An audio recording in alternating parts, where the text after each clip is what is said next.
Hello मेरे प्यारे दोस्तों, नमस्कार। स्वागत है आप सभी का अपने इस चैनल ओपी पाल रीडर में। दोस्तों मैं ओम प्रकाश पाल आज आप सभी को कक्षा 10 की जो एनसीईआरटी पैटर्न पे आधारित मैथ बुक है, उस मैथ बुक का यूनिट जो फर्स्ट है, जिसका नाम रियल नंबर अर्थात वास्तविक संख्या है, उसका समरी अर्थात सारांश बताने वाला हूँ। जैसे कि हम कोई भी एक्सरसाइज अगर सॉल्व करते हैं तो सबसे पहले हमें उसके निचोड़ यानी कि जो उसका निचोड़ होता है, जो उसकी पूरी जानकारी होती है, वह जान लेना जरूरी होता है। तो दोस्तों आइए, जैसा कि हमारा ये पहला चैप्टर का नाम दिया गया है कि रियल नंबर अर्थात वास्तविक संख्या, तो इसको जानने से पहले हमें संख्या के बारे में जानकारी होना चाहिए और संख्या की जानकारी होने से पहले हमें अंक के बारे में अर्थात डिजिट के बारे में जानकारी होनी चाहिए। तो सबसे पहले हम शुरुआत करते हैं अंक अर्थात डिजिट। तो दोस्तों जैसा कि आप जानते हैं कि जो अंक अर्थात डिजिट होता है वह होता है 0 से लेकर के 9 तक, अर्थात हमारे पास जो टोटल अंक यहाँ हैं वो अंक 10 है सिर्फ, यानी 0, 1, 2, 3, 4, 5, 6, 7, 8, 9 तक हमारे ये सभी कहलाते हैं अंक। जो यहाँ पे 0 से लेकर के 1, 2, 3, 9 तक ये सभी अंक कहलाते हैं। अब दोस्तों जो अंकों से बनता है, अंकों के ग्रुप से बनता है, उसे हम बोलते हैं संख्या। जैसे हमने यहाँ पे लिख दिया 2, इसमें अब 2 अंक आ गया तो ये हमारा संख्या हो गया 1। इसी प्रकार हमारा 6, 5, 3, 4 ये हो गया संख्या, लेकिन इसमें अंक जो है कि 4 हो गए। इसी प्रकार यानी कि 2, 3, 5, 6, 7, 8 इसमें जो है कि अंकों का संख्या जो है कि अंक हमारे यहाँ है 6 और संख्या जो है कि 1। तो जो संख्या है वो आप कितना भी बना सकते हो, यानी कि जितने उसमें अंक यूज करोगे उतने अंकों की संख्या कहलाएगी। अब आते हैं इसके आगे वास्तविक संख्या। तो दोस्तों ये जो वास्तविक संख्या होता है, आप किसी भी संख्या को चाहे कैसे भी लिख दो, कुछ भी लिख दो, डिजिट में लिख दो, चाहे आप अपरिमेय के रूप में यानी कि जिसे इरेशनल बोलते हैं, कुछ भी लिख दो, वो सभी वास्तविक संख्याएं कहलाती है। प्लस भी हो सकता है, माइनस भी हो सकता है। अगर आप लोग को वास्तविक संख्या के बारे में डिटेल्स सेपरेट जानकारी चाहिए तो आप लोग कमेंट बॉक्स में कमेंट जरूर करिएगा, मैं वास्तविक संख्या के बारे में सेपरेट वीडियो बना दूंगा। तो दोस्तों ये हमारा जो है कि प्लस में भी होता है, यानी कि +1, -2 इस टाइप से, या फिर 1/2 या फिर 0.5, या फिर जो है कि इसको रूट में लिख दीजिए, या फिर जो है कि इसे आप पाई के रूप में लिख दीजिए, यानी कि परिमेय हो, अपरिमेय हो, धनात्मक पूर्णांक हो, ऋणात्मक पूर्णांक हो, कुछ भी लिख दीजिए, सभी आपका वास्तविक संख्या कहलाता है। अब आते हैं दोस्तों यूक्लिड एल्गोरिदम। तो यूक्लिड एल्गोरिदम जो है कि ये यूक्लिड यानी कि जो एक महान गणितज्ञ थे ग्रीक के, ये जो है कि बताए थे कि दो संख्याओं के बीच कैसे हम बहुत मज़ेदार तरीके से, बहुत इंटरेस्टिंग तरीके से मौसा निकाल सकते हैं। तो दोस्तों इन्होंने जो है कि अपना कुछ नियम दिया था, कुछ स्टेप दिया था, उस स्टेप को हम देखते हैं। तो हमारा यहाँ पे पहला स्टेप है कि दोनों में बड़ी संख्या पहचानिए। आपको दो संख्याओं के बीच में मौसा निकालना हो तो सबसे पहले चीज़ आप दोनों में बड़ा संख्या कौन है, छोटा संख्या कौन है, ये पहचानिए। उसके बाद छोटी को भाजक तथा बड़ी को भाज्य मानिए, यानी कि जो छोटी संख्या है उसे भाजक और बड़ी वाले को भाज्य मानिए। जैसा कि आप लोग पहले पढ़े होंगे, यानी कि हिंदी में यहाँ पे जिससे हम डिवाइड करते हैं उसको भाजक बोलते हैं, जिसमें डिवाइड करते हैं उसको भाज्य, और जो हमारा डिवाइजर यानी डिवाइड करने के बाद आता है उसे भागफल और नीचे शेषफल। इंग्लिश में देखा जाए तो divisor, dividend, quotient and remainder होता है। तो जो दूसरा नियम है, इसका दूसरा जो स्टेप है, यानी कि छोटी को भाजक तथा बड़ी को भाज्य मानिए। अब भागफल व शेषफल ज्ञात कीजिए। उसके बाद अगर शेषफल आपका 0 आता है, कितना आता है 0 यानी 0 आता है, तो भाजक ही मौसा होगा, यानी कि जो मौसा होगा वो आपका भाजक ही होगा, यानी यहाँ पे काम खत्म हो गया। जब आपका शेषफल 0 नहीं आएगा तब जो है कि आपको आगे बढ़ना पड़ेगा। शेषफल को नया भाजक यानी जो शेषफल है वो नया भाजक का काम करेगा और पिछले वाले भाजक को भाज्य बनाएंगे, यानी जो पिछला वाला भाजक था उससे आप भाज्य बनाते हो। फिर उसके आगे स्टेप जो 5 है, यानी कि ये वाला जो स्टेप है, इसको आप तब तक करोगे जब तक कि रिमाइंडर अर्थात शेषफल 0 न हो जाए। और फिर उसके बाद अंत में जो भाजक होगा वही मस होगा, यानी कि लास्ट वाला जब शेषफल आपका 0 हो जाएगा तो उस सिचुएशन में जो आपका भाजक होता है, जो डिवाइजर होता है, वही आपका HCF यानी कि मस होता है। अब दोस्तों आइए इसके आगे कुछ देखते हैं। अभाज्य संख्या। तो अभाज्य संख्या जिसको हम प्राइम नंबर बोलते हैं, तो प्राइम नंबर हमारा वह होता है जो या तो सिर्फ 1 से डिवाइड हो या फिर खुद से डिवाइड हो, उसे बोलते हैं प्राइम अर्थात अभाज्य संख्या। जैसे आप 3 ले लो, 5 ले लो, यानी कि ये दोनों संख्या यानी कि जो 3 है ये खुद से होता है या फिर 1 से होता है, 5 जो है वो भी जो कि या तो खुद से होता है या तो 1 से होता है। 7 ले लीजिए, 11 ले लीजिए, इसी प्रकार 13 ले लीजिए, 17। इस प्रकार से हमारे जो पास होते हैं प्राइम नंबर, जो या तो खुद से डिवाइड होंगे या तो 1 से। उसके बाद आता है भाज्य संख्या, जिसे हम कंपोजिट नंबर बोलते हैं। तो ये ऐसी संख्या होती है जो खुद से डिवाइड हो और उसके साथ साथ 1 से डिवाइड हो। इन दोनों से तो डिवाइड होगा ही कंपलसरी, और इसके अलावा किसी और संख्या से भी डिवाइड हो तो उसे हम बोलते हैं भाज्य अर्थात कंपोजिट नंबर।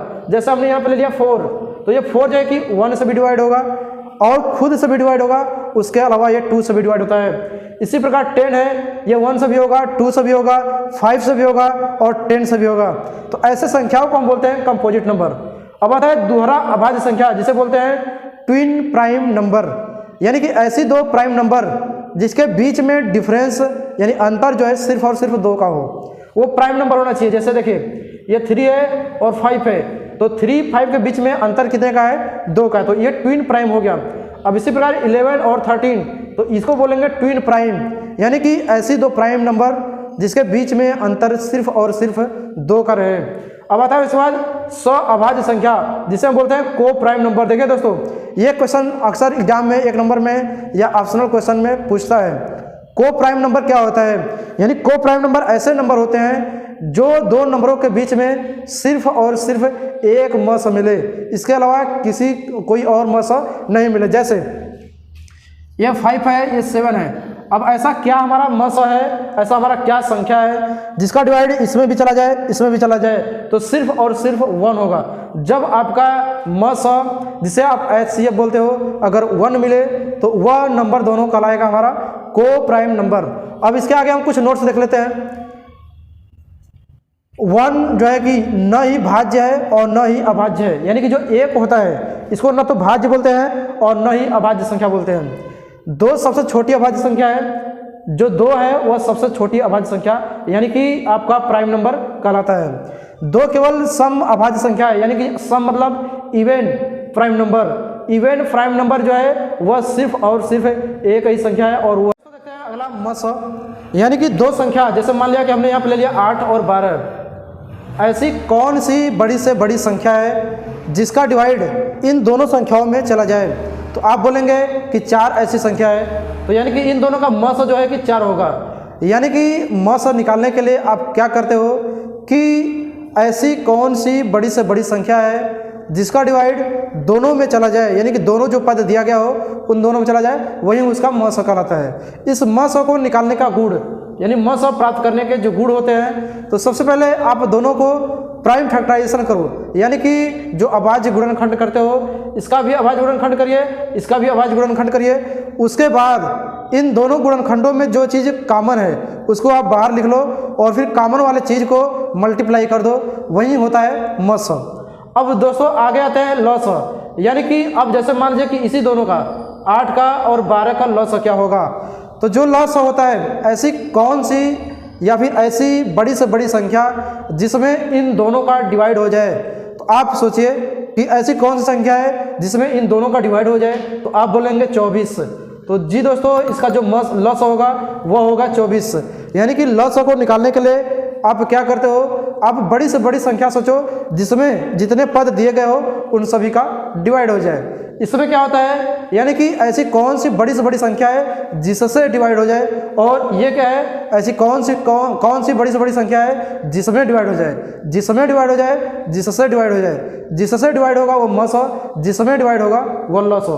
और लॉस प्राप्त करने का गुण, यानी कि लॉस प्राप्त करने के लिए आपके पास जितने पद हैं उन सभी का अभाज्य गुणनखंड टाइम फैक्टराइजेशन करिए। उसके बाद अब उन संख्याओं को लिखिए जो पहले वाले में दूसरे वाले में संख्या दिया गया है, गुणनखंड आया है, उन सभी संख्याओं को लिखिए, किसी को भी छोड़िएगा मत। फिर उसके बाद जो आएगा उन सभी को मल्टीप्लाई कर दीजिए, वही होता है लॉस। अब इसके बाद दोस्तों मस व लॉस के कुछ गुण होते हैं। तो देखिए ये आपका पहला गुण है, मस किसी संख्या से अधिक नहीं होता। जैसे कि यहाँ पे ये 4 आया है, तो ये 4 ना तो इससे अधिक है ना तो इससे अधिक है, तो मस किसी भी संख्या से अधिक नहीं होगा। और दूसरा चीज, लॉस किसी से कम नहीं होता, यानी कि जो लॉस संख्या आया है ये इससे और इससे दोनों से कम नहीं है, यानी कि जब भी रहेगा या तो बराबर रहेगा किसी के या तो फिर ज़्यादा रहेगा। तो ये चीज़ यानी कि गुण है मस और लॉस का। मस हमेशा लॉस का खंड होता है, यानी कि जो ये मस है 8 और 12 का हमने यहाँ म से निकाला, 8 और 12 का यहाँ हमने ल से निकाला, तो जो म स आएगा ये म स हमेशा जो है कि इस ल स का खंड होगा। कहने का मतलब कि म स का ल स में डिवाइड करोगे तो डिवाइड बिल्कुल चला जाएगा। 2 स अभाज्य का म स यानी कि 2 स अभाज्य का म स हमेशा और हमेशा सिर्फ एक होता है, जैसा कि हमने प्राइम फैक्टराइजेशन में बताया भी था। म स गुणे ल स बराबर पहली संख्या गुणे दूसरी संख्या, ये फार्मूला है, लगाने के लिए सवाल आपका काम देगा। यानी कि दो संख्याओं का म स और ल स का गुणनफल उन दोनों संख्याओं के गुणनफल के हमेशा बराबर होता है, इसको आप चेक कर सकते हो।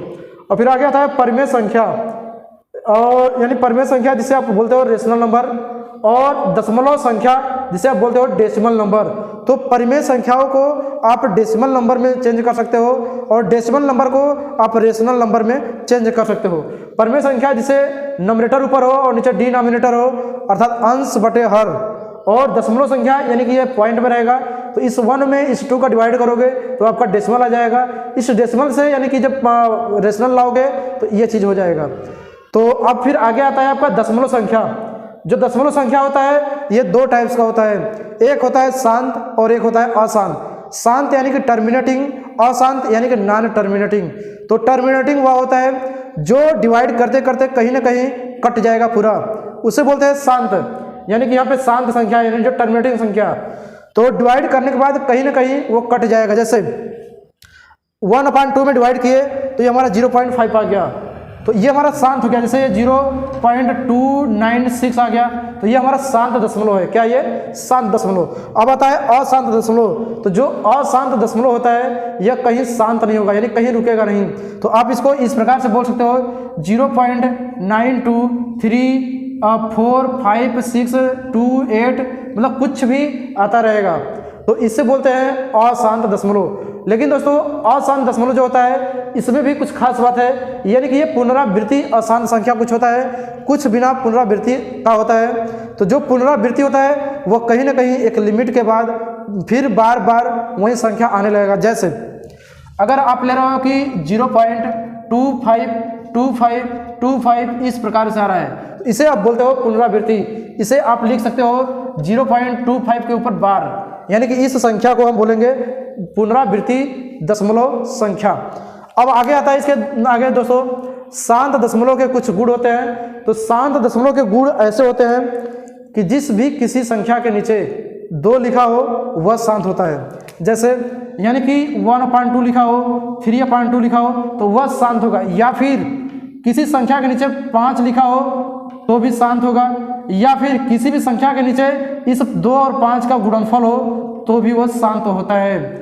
यानी शांत के लिए किसी भी संख्या के नीचे किसी भी रेशनल में आपका जो डिनोमिनेटर होता है यानी कि जो हर होता है वह या तो 2 होना चाहिए, या तो 5 होना चाहिए, या तो 2 और 5 का गुणनफल होना चाहिए। अब आता है अशांत, कि अशांत कैसे होते हैं। तो दोस्तों जिस भी संख्या के नीचे 2, 5 और 2 और 5 का गुणनफल नहीं हो, या फिर सेपरेट यानी कि 2 जिसके नीचे नहीं हो वह अशांत होता है। जैसे अगर किसी संख्या के नीचे 3 है तो अशांत होगा, किसी संख्या के नीचे अगर ये 6 लिख दिया तो भी अशांत। जैसे कि इसमें 2 और 3 आएगा, 2 तो है शांत का लेकिन 3 उसके साथ है, इसलिए ये संख्या भी क्या करेगा? अशांत ही करेगा।